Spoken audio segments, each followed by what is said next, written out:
হয়ে গেছে তো এই গাড়িটাই আছে এই গাড়িটা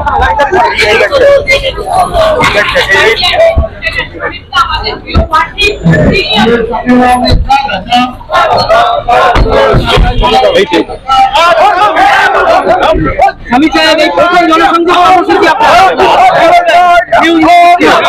থ্যাংক ইউ। এর আগেও আমরা এসছি, যেদিন ক্যান্ডিডেট আমাদের হয়েছিল সেদিনও এসছিলাম, আজকেও এসছি। আজকে আমাদের কর্মীদের নিয়ে কর্মী সম্মেলন আছে, সেখান থেকে আমাদের দলীয় যে বার্তা আছে আমাদের ক্যান্ডিডেট করার পরে প্রত্যেক রেডি করে আমরা।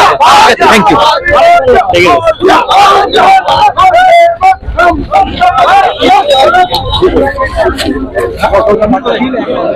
আপনারা এই মুহূর্তে দেখতে পাচ্ছেন আমরা মগরাহাট পশ্চিম বিধানসভা কেন্দ্রের তৃণমূল কার্যালয়ে আছি।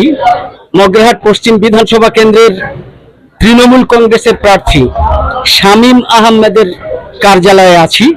তিনি আজকের প্রথম উস্তি নির্বাচনী ক্ষেত্রে তিনি প্রথম আজকের জনসংযোগ পর্ব শুরু করবেন, অর্থাৎ প্রার্থীর যে পরিচিতি সেই পরিচিতি তিনি শুরু করছেন। এবং যেহেতু গতকাল ঈদ উল ফিতর মুসলিম সম্প্রদায়ের সব থেকে বড় উৎসব গেছে, সেই ঈদ উল ফিতর উৎসব যেহেতু গতকাল এবং আজ এই উপলক্ষে শামীম আহমেদের জনসংযোগ, এই জনগণের সঙ্গে পরিচিতি পর্বের সাথে সাথে একটা গেট টুগেদার, অল্প কিছু মিষ্টিমুখ করার, খাওয়া দাওয়ার কিছু ব্যবস্থা করা হয়েছে। শোনা যাচ্ছে প্রার্থী আসবেন বলে ঘোষণা করা হয়েছে যে কিছুক্ষণের মধ্যেই তিনি এসে যাবেন।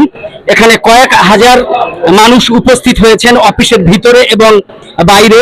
উস্তির এই যে মূল কেন্দ্র, সেই উস্তি কেন্দ্রে উপস্থিত হয়েছেন। তো আজকে আমরা দেখব যে শামীম আহমেদ প্রথম আমাদের মগরাহাট পশ্চিম বিধানসভা কেন্দ্রের 142 নম্বর মগরাহাট পশ্চিম বিধানসভা কেন্দ্রের ভোটারদের তিনি প্রথমে কি বলেন, কি বার্তা দেন। আমরা জানি ইতিমধ্যে এখানে 3 বারের বিধায়ক গিয়াসউদ্দিন মোল্লা এবং 1 বারের মন্ত্রী গিয়াসউদ্দিন মোল্লা, তিনি এই বিধানসভা কেন্দ্রের 3 বারের বিধায়ক ছিলেন।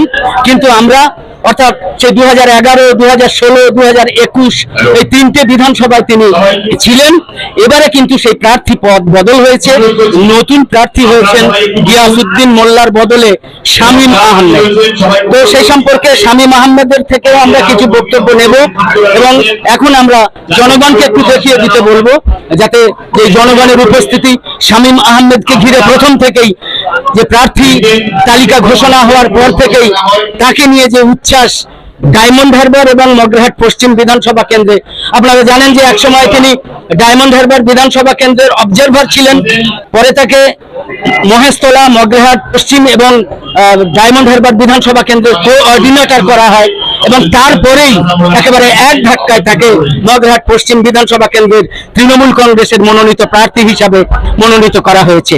তো সেই নির্বাচনী ক্ষেত্রে আজকের শামীম আহমেদ, তৃণমূল কংগ্রেসের প্রার্থী শামীম আহমেদ, তিনি প্রথম আসছেন। এসেছেন অনেকবার, কিন্তু আজকের প্রার্থী হিসাবে, তৃণমূল কংগ্রেসের প্রার্থী হিসাবে তিনি জনগণের সঙ্গে পরিচিতি করতে আসছেন, পরিচয় ঘটাতে আসছেন সেই শামীম আহমেদ। আমরা তার বক্তব্য কিছু শুনি।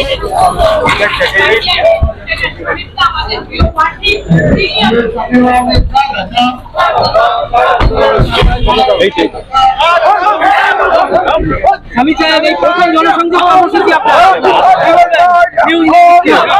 Thank you. এর আগেও আমরা এসছি, যেদিন ক্যান্ডিডেট আমাদের হয়েছিল সেদিনও এসছিলাম, আজকেও এসছি।